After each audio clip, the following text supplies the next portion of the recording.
Hello. मेरा नाम आदित्य पाल है। मैं Indian institute of information technology Shri city में सीएससी अभी टेक में सीएससी कर रहा हूँ। और आज हम लोग जो चैप्टर करने जा रहे हैं अल्टरनेटिंग करंट। और ये इसका सेकंड पार्ट है। ठीक है। और इसमें हमने लास्टली एमसीक्यू का फर्स्ट पार्ट किया था, एमसीक्यू का सेकंड पार्ट। और वेरी शॉर्ट आंसर में 16 तक किया था हमने। आज से हमें हमें यहाँ करेंगे 17 18 से लेके 12 तक। ठीक है। सो हम लोग आते क्वेश्चन नंबर 17 पे अपने। तो क्वेश्चन नंबर 17 हमारा क्या बोल रहा है कि can we get the instantaneous power output of an AC source ever be negative, can average power output be negative. तो हमसे एक क्वेश्चन पूछा गया कि जो अपना इंस्टैन्टेनियस पावर होता है, यहाँ पर हम 17 लिख लेते हैं। जो हमारा इंस्टैन्टेनियस पावर होता है एसी सोर्स का, ठीक है, instantaneous power output of an AC source कभी भी निगेटिव हो सकता है कि नहीं। तो जैसा कि हम जानते हैं कि जो हमारा इंस्टेंटेनियस करंट होता है आई इंस्टेंट, वो होता है I naught sine omega T minus phase आगे। ठीक है। तो ये अपना इंस्टेंटेनियस करंट होता है। अब जैसा कि हम जानते हैं पावर क्या होता है, पावर होता है आई नॉट इंटू वी। ठीक है। सॉरी सॉरी, यहाँ गलती होगी। आई इंस्टेंट और बी इंस्टेंट होता है एक्चुअली। ठीक है। आई इंस्टेंटेनियस होता है इसका, आई इंस्टेंटेनियस और बी इंस्टेंटेनियस। ठीक है। तो हम लोग क्या करते हैं, इसको अच्छे से लिख लेते हैं। और बी बी क्या होता है अपना, B instantaneous B naught sine omega T. ठीक है। ये अपना होता है बी इंस्टेंटेनियस। ठीक है। तो हम यहाँ से ये ले सकते हैं B naught into I naught sine omega T minus Y into sine of omega T. ठीक है। तो ये हम लोग लिख सकते हैं यहाँ से पक्की एवरेज। ठीक है। यहाँ क्या करते हैं हम लोग, यहाँ करेंगे कि हम लोग जो ये वाले टर्म को ना एक्सपैंड करके लिख लेते हैं। तो एक्सपैंड करके लिखेंगे V naught in I naught. Expand करके लिखने में क्या आएगा, sine omega T into cos phi. ठीक है। Minus of cos omega T sine five. ठीक है। तो ये हमारा इधर आएगा। और एक बाहर में साइन ओमेगा टी मल्टीप्लीकेशन में। ठीक है। यहाँ मल्टीप्लीकेशन में। तो अब इसके आगे हम लोग क्या ले सकते हैं, V naught I naught sine square omega t cos five minus of sine omega t और into cos omega T sine five. ठीक है। जहाँ साइन स्क्वायर ओमेगा टी है वहां पे sign omega t cos omega T है। तो एक चीज हम लोग जो जानते हैं यहाँ पे क्या कर सकते हैं हम लोग, V naught I naught sine square omega T को हम लोग लिख सकते हैं 1 - cos 2 ओमेगा टी। ठीक है। By 2 into cos by sine omega T into cos omega T को क्या लिख सकते हैं हम लोग, हाफ साइन 2 ओमेगा टी। ठीक है। Into sine five. ठीक है। तो यहां से हम लोग क्या करते हैं, वी नॉट आई नॉट और यहाँ से 2 कॉमन ले लेंगे। तो V naught I naught by 2। ठीक है। 1 - cos 2 omega T into cos phi. तो ये अपना हो जाएगा cos five minus cos 2 omega T into cos five minus of sine omega sine 2 omega T sine phi. तो यहाँ पे अपना ये एक मतलब एक तुम्हारे रिलेशन बन रहा है यहाँ पे। तो हम उसको लिख सकते हैं कैसे, देखो V naught I naught by 2 cos phi यहाँ पे, और ये माइनस और कॉस 2 ओमेगा टी। अगर यहाँ से माइनस ले ले तो cos 2 omega t plus sine 2 omega t आ जाएगा। तो वो अपना क्या आ जाएगा, कॉस ए माइनस बी वाला टर्म आ जाता है। तो ये अपना हो जाएगा minus of cos 2 omega T minus five. ठीक है। तो यहाँ पे हम लोग आ गए। ठीक है। अब यहाँ से हम क्या चीज इन्फो कर सकते हैं, तो हम लोग का जो कॉस फाई होता है, cos phi equals to R by Z. ठीक है। और सबसे इंपॉर्टेंट जो होती है ये वाली जो टर्म होती है ना, कॉस मतलब कॉस फाई, ये हमेशा greater than equal to zero होगी। ठीक है, ये चीज हमेशा रहती है। और ये cos two omega T minus phi है। ठीक है। तो और जो cos two omega T minus phi है उसकी वैल्यू हमारी -1 से लेके मतलब इसकी वैल्यू जो होगी, इस चीज की वैल्यू ये -1 से लेके 1 तक वैरी करेगी। ठीक है। और ये हमारी greater than equal to zero है। तो अगर इसमें हम माइनस कर रहे हैं तो हमारी ये -1 से लेके 1 तक ही वैरी करेगी। ओके, तो अब हम लोग क्या कर सकते हैं, हम लोग यहाँ से कह सकते हैं जो अपनी value greater than equal to zero होनी है और ये -1 से लेकर 1 तक वैरी कर रही है। ठीक है। तो यहाँ से हम लोग ये इन्फर सकते हैं कि जो एवरेज पावर होगा, ओके, उसके पहले हमारा जो एवरेज पावर निकालेगा, पहले एक चीज हम यहाँ पे क्या कंक्लूड कर सकते हैं, देखो कि हमारी जो वैल्यू है आर ये तो कभी negative, not negative in any case. और इसकी जो वैल्यू है, इसकी वैल्यू एक टाइम निगेटिव हो रही है, बट जो इम्पोर्टेंट पॉइंट यहाँ ये हो कि जो पी की वैल्यू है ना, P can not be negative in any case, can't be negative in any case. तो हम क्या यहाँ से हम क्या कॉन्क्लूड करें, जो कि हमारा जो पी एवरेज हो जाएगा उसमें ओवर टर्म की वैल्यू नहीं मैटर करेगी, बस वन कॉस फाई रहेगी। तो P naught I naught by two cos phi. ठीक है। ये आ तुम्हारा पी एवरेज आ रहा है। पी एवरेज क्या है तुम्हारा, जैसे तुम देखो ये चीज देखो, -1 से 1 पे वारी करी तो इसका सम ऑफ ऑल केस में हमारा -1 +1, मतलब टोटल निगेटिव, मतलब अगर सॉरी, हम मतलब मेरे बोलने का ये मतलब है कि अगर हम लोग इसका पी एवरेज निकालेंगे तो अगर तुम देखो कॉस फाई हमारा कैसे वारी कर रहा है 0 से π/2 पे, तो हमारा कैसे वारी करता है कॉस फाई। ठीक है। तो क्या है कि इसका सम ऑल मतलब इस रेंज में हमारा टोटल वैल्यू का एवरेज तो हमारा जीरो ही आएगा। तो वही हम बोल रहे थे कि इसका जो पी एवरेज आएगा V0 I0/2 cos ऑफ पाई आ जाएगा। ठीक है। तो अपने ये क्या बोलते हैं, यहाँ से हमसे पूछा गया था कि can the instantaneous power AC source power output ever be negative. तो इंस्टेंटेनियस पावर जो अपना है वो कभी निगेटिव नहीं हो सकता। एक सेकंड प्लीज, सॉरी, थोड़ा एक कॉल आ गया था। हाँ, तो ये क्या होता है, अपना इंस्टेंटेनियस पावर करंट भी निगेटिव होगा और जो अपना पी एवरेज होगा वो भी निगेटिव नहीं होगा। और जो एवरेज पावर आउटपुट, हाँ, तो पी एवरेज भी निगेटिव नहीं होगा और पी इंस्टेंटेनियस भी निगेटिव नहीं होगा। ठीक है।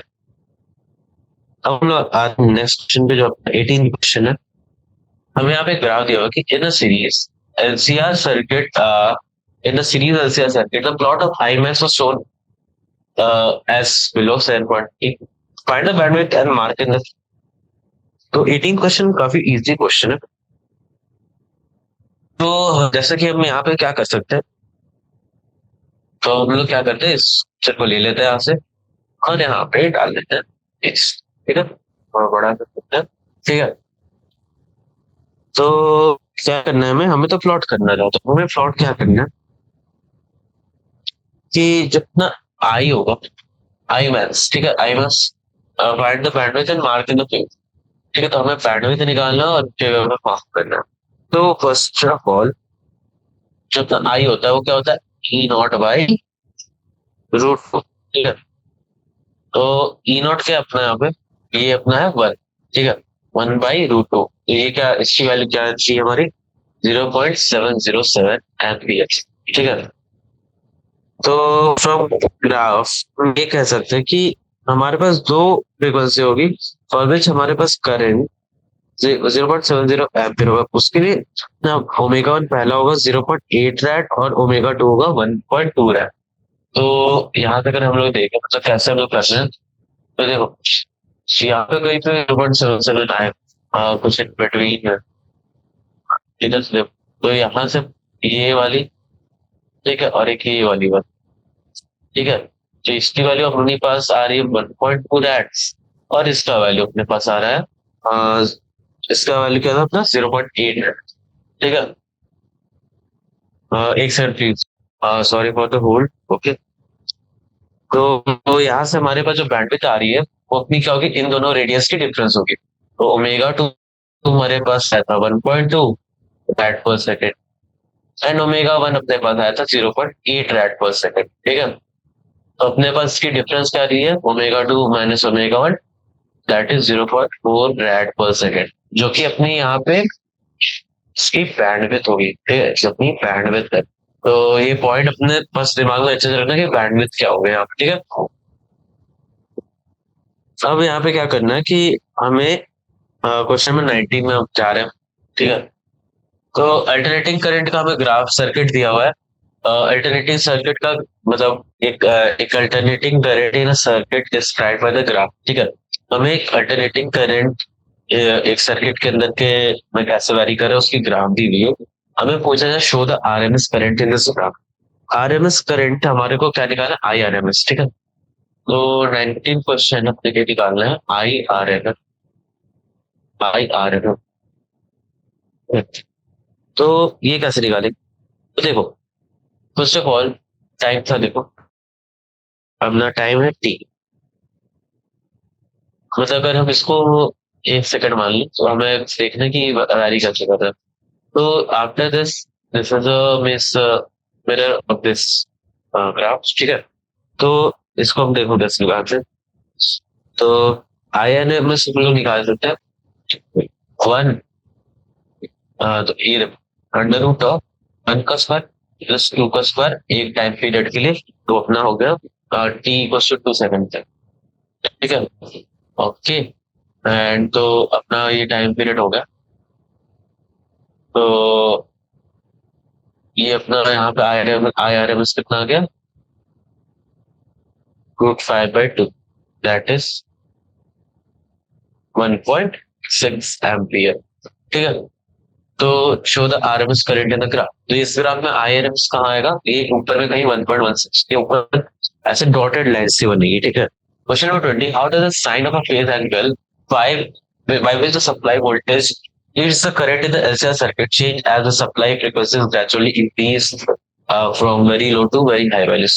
तो इसको सॉल्व करने के लिए सबसे पहले तो आपको एक जनरल नॉलेज होनी चाहिए, फाइव कैसे डिपेंड करता है, कॉस का कितना होता है आर बाई जेड। ठीक है। और जेड अपना क्या होता है, एलसीआर सर्किट के लिए जेड क्या होता है, R by under root of R square plus omega L minus omega omega C, मतलब 1/ओमेगा सी। ठीक है। का होल स्क्वायर। ठीक है।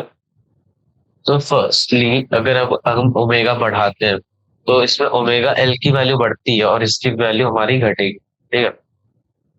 ये वैल्यू हमारी घटते जाती है तो ये वैल्यू बढ़ेगी, और ओमेगा जब हमारी घटती है, ठीक है, तो अगर हमारी ओमेगा एल घटती है तो ये वैल्यू मतलब बहुत ज्यादा बढ़ेगी। ठीक है। तो ये वाली वैल्यू बढ़ती है तो अपनी फेज एंगल घटेगी। ठीक है। तो ओमेगा के बढ़ने पे फेज एंगल घटता है। ठीक है।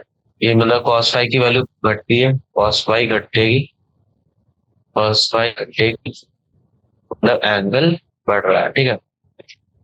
मतलब एंगल बढ़ रहा है। ठीक है, फेज एंगल। अगर ये ओमेगा घटेगी तो कॉस फाई बढ़ेगी, तो फेज एंगल घटेगी। ठीक है। ये सिंपल यहाँ पे रिलेशन है। तो मतलब तुम इसको इजिली ये समझ सकते हो। ठीक है।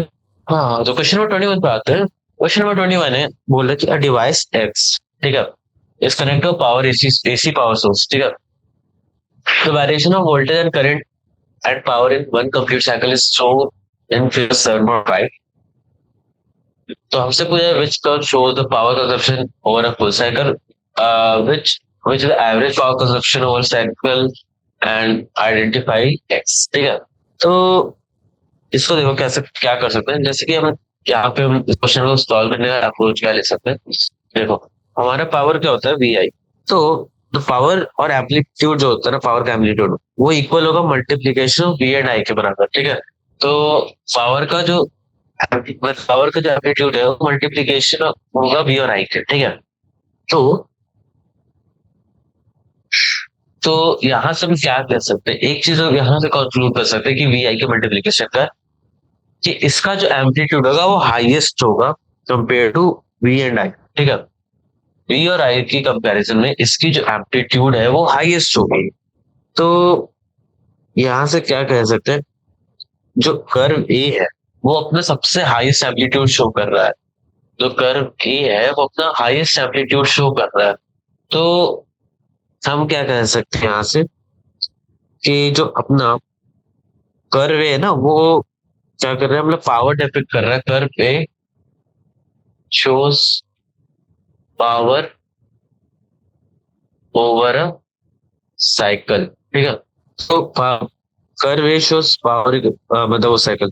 तो ये तो देखो, एक और चीज जो इस चीज को और कॉन्क्लूड, मतलब कॉन्क्रीट तरीके से डिपिक्ट कर सकते हैं, कि जब भी देखो पावर जो अपना है ना, जब भी पावर मतलब वी या करंट या ये आई इक्वल टू जीरो है, तो हमारे यहाँ पावर भी जीरो हो रहा है। और तुम देखो डॉटेड लाइंस के पास हमारे पावर जीरो हो रहे हैं। ठीक है, वहां पे हमारा वी और आई दोनों जीरो है।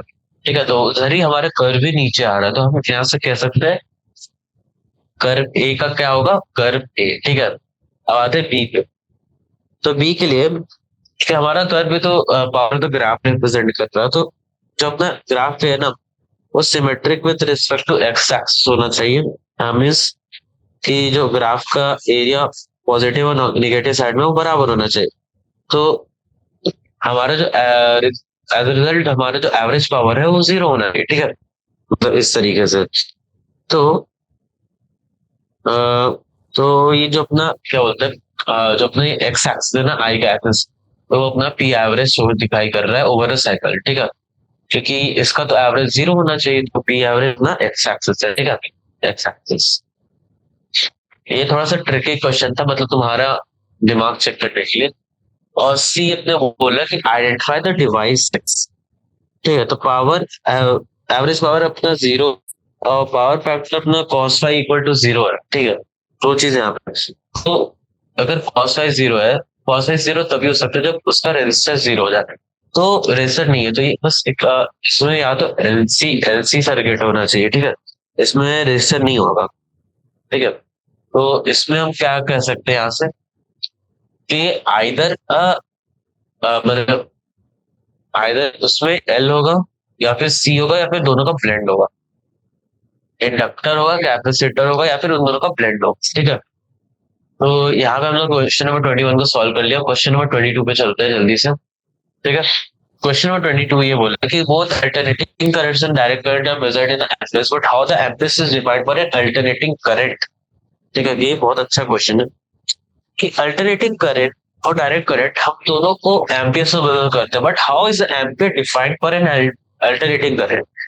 तो देखो, 1 एम्पीयर क्या होता है अपना, 1 एम्पीयर होता है एक coulomb charge going every second, एक coulomb charge going every second in direct current. ठीक है, 1 एम्पीयर क्या होता है, 1 coulomb charge flowing per second. ठीक है, flowing 1 coulomb charge flowing per second in direct current. तो क्या होता है ना, यहाँ पे एसी में करंट, एसी में क्या होता है, जो करंट अपना है ना वो हर सेकंड स्विच करता है।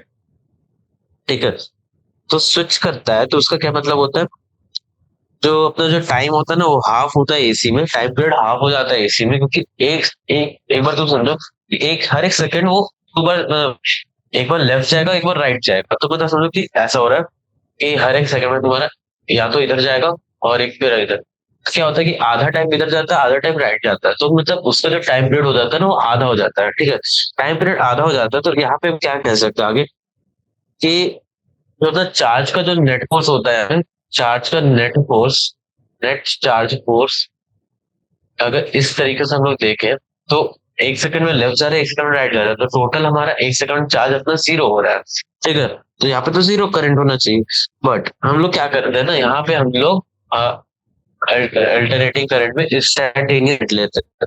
ठीक है, तो हम यहाँ से हम कह सकते हैं कि जो एम्पियर होता है ना, हमारा एम्पियर, उसको हम लोग बोलते हैं इंडिपेंडेंट ऑफ चार्ज और करंट डायरेक्शन। एम्पियर होता है independent of charge and current direction. ठीक है, ये एम्पियर का प्रॉपर्टी है। और हम इन्वर्स के पीछे से कह सकते हैं कि अपना 1 एम्पियर डिस्क्राइब होता है एसी में कि 1 ampere current in AC is a current that may create same amount of heat per second as direct current in 1 ohm resistance. ठीक है, तो यहाँ पे हमने डेफिनेशन को, जो ट्रेडिशनल डेफिनेशन है एनसीईआरटी में, उसको लेके इसको जूल हीटिंग इफेक्ट से हमने डिफाइन किया। क्योंकि एज पर हम हमारे ऊपर वाले कंडीशन के हिसाब से हमारा कूलम का चार्ज तो जीरो होना, मतलब टोटल चार्जेस जीरो है, बट उससे तो हम डिफाइन नहीं कर सकते। बट एम्पियर जो अपना होता है ना, वो independent of charge and current direction होता है।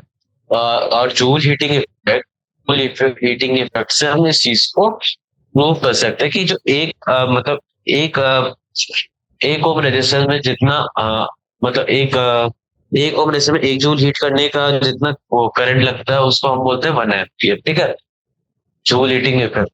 ठीक है, तो ये काफी मतलब अच्छा तरीके से हमने इसको प्रूव किया। अब हम आते हैं नेक्स्ट क्वेश्चन 23 पे। 23 शायद एक कैलकुलेटिव क्वेश्चन है।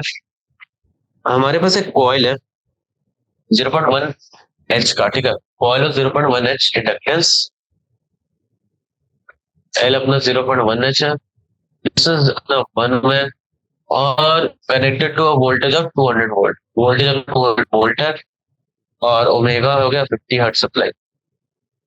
ठीक है, हमसे इम्पीडेंस और time lag between the max and alternative पूछा है। तो इसको जल्दी से सॉल्व करते हैं। तो हमारे पास दिया हुआ है अपना, ओके, एक और थोड़ी सी गलती हो गई, 0.01। ठीक है, तो यहाँ क्या करते हैं हम, जैसे कि जानते हैं इंडक्टेंस अपना क्या होता है, क्योंकि अपने पास सिर्फ रेजिस्टेंस है और इंडक्टेंस है, तो ये अपना होता है ओमेगा एल का होल स्क्वायर। ठीक है, तो यहाँ से हम इंडक्टेंस निकालते हैं। सबसे पहले इंडक्टेंस क्या हो गया अपना ना, ये तो 1 ओम था, 1 का स्क्वायर, और ये 0.01 है, ओमेगा 50 हर्ट्ज है। ओके, तो 2 बाई 50 टू एल 0.01 का होल स्क्वायर। ठीक है, तो ये अपना हो जाएगा 100, ये तो 1 हो जाएगा। अरे पाई का स्क्वायर करना है, पाई का स्क्वायर होता है 9.86 कुछ होता है, 1.9.86। ठीक है, तो अपने यहाँ पे 10.86 हो गया अंडर रूट, और इसकी वैल्यू हमारी अप्रोक्सीमेटली ये 3 से बड़ी होगी, तो हम इसको लिख सकते हैं 3.34। ठीक है, ये अपना हिसाब है। इम्पिडेंस आने के बाद हमें क्या पूछा जा रहा है, हमारे ये पूछा टाइम, टाइम लैग पूछा जा रहा है अल्टरनेटिंग वोल्टेज एंड करंट के बीच में। ठीक है, तो पहले तो यहाँ पे हम फेज निकाल लेते हैं। फेज अपना क्या है, cos phi equals to R by Z. ठीक है, तो 1/3, ये हो जाएगा अपना 10/33। कॉस फाई हमारी यहाँ पे आ गई। ठीक है, तो टेन फाई अपना निकाल लेते हैं। तो यहाँ से टेन फाई निकालेंगे, टेन फाई कितनी होगी, ये कॉस फाई है, टेन फाई अपना हो जाएगा जेड बाई आर होता है, टेन फाई। ठीक है, सॉरी, गलती से जेड बाई आर बोलते हैं मैंने, ये एक्स इंडक्टेंस वाला और डिवाइड बाई आर। तो ये अपना कितना हो जाएगा, ये अपने ऊपर हो जाएगा फाइव, फाइव बचेगा और डिवाइडेड बाई वन। ठीक है, बाई बाई वन, तो मतलब कितना हो गया 5/1, तो ये 3.14 होगा बस। ठीक है, तो यहाँ से हमारा टेन फाइव आ गया, तो यहाँ से हम टाइम लाइन निकाल सकते हैं। तो टाइम लाइन कितना होगा, बाय 3.14 का tan इनवर्स। ठीक है, तो ये अपना कितना आ रहा है, 1.28 रैट। ठीक है, और पाई इक्वल्स टू अपना क्या होता है, omega T. Pi equals to क्या होता है, ओमेगा टी। तो यहाँ से अपना टाइम लाइन कितना आ रहा है, टी इक्वल्स टू 5/ओमेगा, तो दैट इज 72। अगर हम इसका 72 पाई/180। ठीक है, divided by pi into 2 into 4। अगर इसको हम सॉल्व कर रहे हैं यहाँ पे, तो ये अपना कितना आ रहा है, 36 आ जाएगा, और ये वो 20 आएगा, ये फाइनली अपने 1/250 सेकेंड्स आ गए। ठीक है, तो यहाँ से हम क्या कर सकते हैं, वी नॉट निकाल सकते हैं। तो वी नॉट क्या हो जाएगा ना, ओके, सॉरी सॉरी, हमारे को बस इसके ही निकालना था, अपना टाइम निकालना था। तो हमने वो निकाल दिया। हम आते क्वेश्चन नंबर 24 पे। क्वेश्चन नंबर 24 अपना बोल रहा है, अ 60 watt load is connected to a secondary of a transformer whose primary cross line voltage a current of 0.54 ampere flows in the load. What is the current in the primary coil? Comment on the type of the transformer being used. ठीक है, तो 60 watt load है अपने पास, ठीक है। तो यहाँ पे अपने को पावर जो दिया हुआ है सोर्स का, वो अपने पास है 60 वॉट्स, ठीक है। ठीक है, और जो अपने पास यहाँ से क्या एक और चीज हमें दी हुई है, वो आई एस दी हुई है, करंट सोर्स, तो वो होता है 0.54 एम्पियर, ठीक है। तो हम यहाँ से पी एस निकाल सकते हैं, तो होगा, सॉरी पी एस हम लोग लिख सकते हैं P S into I S. तो यहाँ से हम वी एस निकाल सकते हैं, that is P S by I S, ठीक है। तो वो अपना हो जाएगा कितना, ठीक है। तो यहाँ से हम लिख सकते हैं 60 बाई 0.54, ठीक है। तो ये अपना हो जाएगा कुछ, ये अपना ऊपर 100 चलेगा, 60 बाई 24 अपना 10/11 9 होता है। तो यहाँ से हम लोग इसको लिख सकते हैं 11.10 वोल्ट्स, ठीक है। तो यहाँ से हम रेशियो फैक्टर निकाल सकते हैं ट्रांसफार्मर का। तो यहाँ से रेशियो फैक्टर निकालते हैं, रेशियो फैक्टर दी ट्रांसफॉर्मर, ठीक है। तो जैसे कि हम देख रहे हैं, हमारा जो क्या बोलते हैं नॉर्मल फ्लो होता है वो होता है 220 वोल्ट्स, ठीक है। तो जब ना आउटपुट वोल्टेज होगा वो होता है 110 वोल्ट ही आ रहा है, और जो अपना जो मतलब इनपुट वोल्टेज है वो 220 वोल्ट होना चाहिए। तो रेशियो फैक्टर क्या है, मतलब अमाउंट है, ठीक है। ठीक है, तो 111 वोल्ट है ना, तो ये समथिंग मतलब हाफ, मतलब 0.5 है, ठीक है। अब यहाँ से क्या है कि यहाँ पे अपना आर लेस देन 1 है, ठीक है। रेशियो फैक्टर अपना लेस देन 1 है, हम क्या बोल सकते हैं कि जो अपना ये आर लेस देन 1 है, तो इसको हम ये ट्रांसफॉर्मर को बोल सकते हैं it's a step down transformer, ठीक है। ये अपने स्टेप डाउन ट्रांसफॉर्मर है, और जो इसमें आउटपुट पावर होगा ना वो एक इनपुट पावर के बराबर होगा। Output power is equal to input power, ठीक है। और ये इससे हम कह सकते हैं I S B S I P B, ठीक है। ये तो मेरे पास 0.54 हो गया, और बी एस 110 है, और ये आई पी है 20। तो यहाँ से अपना आई पी अपना कितना है, आई पी अपना आएगा हाफ, ठीक है। तो 0.27 एम्पियर्स, ठीक है। अब हम आते हैं क्वेश्चन नंबर 25 पे, ठीक है। क्वेश्चन नंबर 25 अपना बोल रहा है, explain why the reactors provided by capacitor to alternating current decreases with increasing frequency, ठीक है। तो रिएक्टेंस जो अपना होता है, तो जब ये अपना क्या होता है ना, अल्टरनेटिंग करंट अप्लाई करते हैं हम लोग एक कैपेसिटर प्लेट में, कैपेसिटर प्लेट है, और इसके अगर बगल अगर जब भी अल्टरनेटिंग करंट सोर्स है, अल्टरनेटिंग करंट, ठीक है। तो जो प्लेट्स का जो चार्ज होता है ना, वो चार्ज और डिस्चार्ज होता है पीरियोडिकल। तो यहाँ पे क्या होता है, उसके अपना प्लेट्स होते हैं, इस होगा, तो charges and discharges periodically, and मतलब जो चार्जिंग और डिस्चार्जिंग ऑफ द प्लेट होता है ना, जो मतलब ये जो चार्जिंग और डिस्चार्जिंग जो होता है अपना रेगुलरली पीरियोडिकली, उसका जो रिजल्ट ये होता है, तो current flowing through the capacitor, मतलब सॉरी, जो ये अपने चार्जिंग और डिस्चार्जिंग क्या करता है ना, ये अपने कैपेसिटर के अंदर से करंट फ्लो करवाने को रिजल्ट करवा देता है, ठीक है। उसका रिजल्ट होता है कि कैपेसिटर के अंदर से करंट फ्लो करता है, ठीक है, यहाँ करंट फ्लो करता है, ठीक है। तो जैसे कैपेसिटर होता है ना, उसमें भी एक चीज होती है कि कैपेसिटर अपने अंदर से ना zero frequency direct current, zero frequency direct current को फ्लो करना नहीं देता। जीरो फ्रीक्वेंसी डायरेक्ट करंट को फ्लो करने नहीं देता, इट डजेंट अलाउ, ठीक है, इट डजेंट अलाउ। तो इससे क्या होना कि जो फ्रीक्वेंसी ऑफ द करंट होता है, वो frequency of current rises and the capacitor जो है ना will transfer more current through it as charging and discharging occurred at a faster pace. तो करंट ज्यादा फ्लो होगा if charging and discharging happens at a faster pace, ठीक है। तो क्या बोल तो इससे हम लोग क्या कंक्लूड कर सकते हैं फाइनली कि अगर means if frequency increases the reactance drop, ठीक है।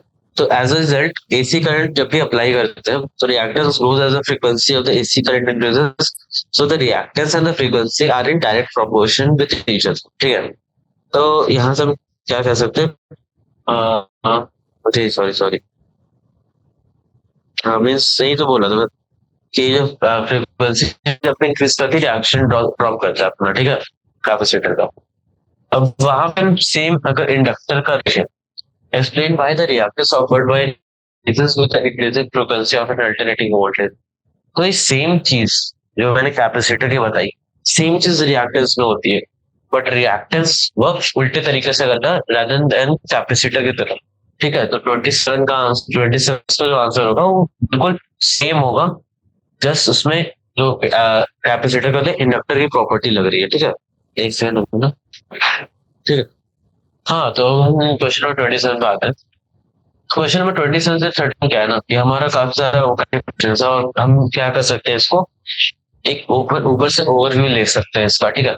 हम आते हैं लॉन्ग आंसर पे, सॉरी। तो क्वेश्चन नंबर 27 से देखो, लॉन्ग आंसर, ठीक है। और इसमें हम क्या करेंगे 27 से देखते हैं। तो क्वेश्चन नंबर 27 में देखो क्या है कि an electric device draws a 2 kilowatt of power to mains voltage, 223 volt RMS voltage है, पावर 2 किलोवाट है, मतलब equal to under root of 50,000 volts, ठीक है। तो the current differs in phase by 5 tan equal to -3/4 as compare to the voltage, ठीक है।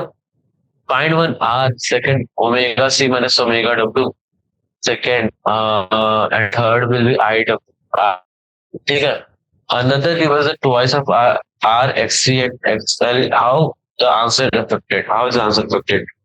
तो ये देखो, मैं ये तो नहीं बोलूंगा कि बहुत हार्ड क्वेश्चन है, it's more like calculative question, तो it's more like a calculative question.